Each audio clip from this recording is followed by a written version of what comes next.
আমাৰ দাবি আমাৰ দাবি ৰাস্তা নহলে ভোট দিয়া নহব ৰাস্তা নহলে ভোট দিয়া নহব বিধায়কৰ মিছা প্ৰতিশ্ৰুতি মানি লোৱা নহব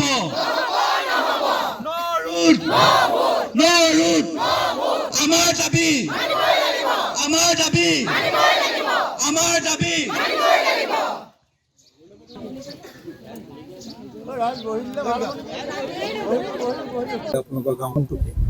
আমাৰ এটি দীৰ্ঘদিনীয়া সমস্যা এটা দশক ধৰি আমাৰ ডিচিয়ালবাসী প্ৰতিগৰাকী ৰাইজ আমি আজি জীয়াতু ভুগি আছোঁ।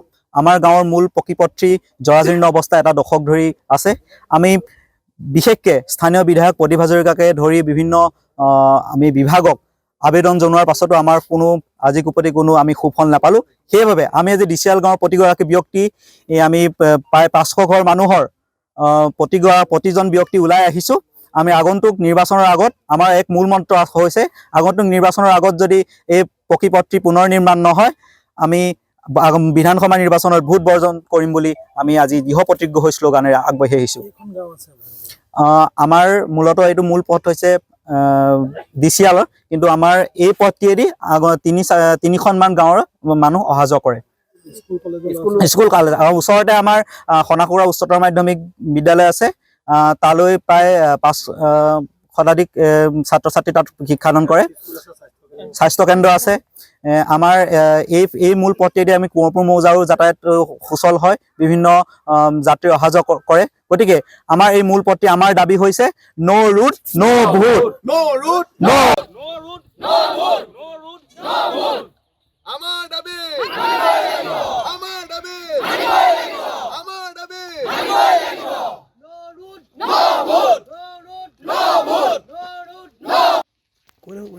আমার দাবি মানিবই লাগিব আমার দাবি মানিবই লাগিব আমার দাবি মানিবই লাগিব নো রুট নো ভোট নো রুট নো ভোট নো রুট নো ভোট আমার দাবি মানিবই লাগিব আমার দাবি মানিবই লাগিব আমার দাবি মানিবই লাগিব নো রুট নো ভোট নো রুট নো ভোট নো রুট নো ভোট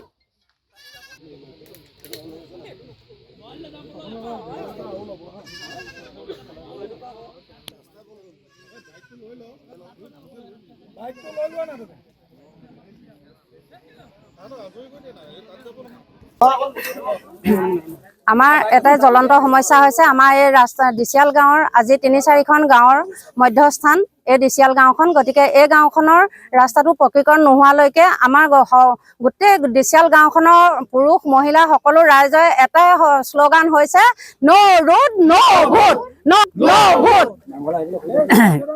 এই আমাৰ এই গাঁওখনত যিমানখিনি উন্নতি হ'ব লাগিছিলে এতিয়ালৈকে বৰ্তমান একো দেখা পোৱা নাই।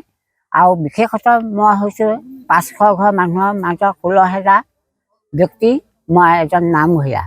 এই ৰাস্তাটোত আহোঁতে ৰাতি বিয়লি মই চাইকেলৰ পৰা লুটি খাই পৰোঁ।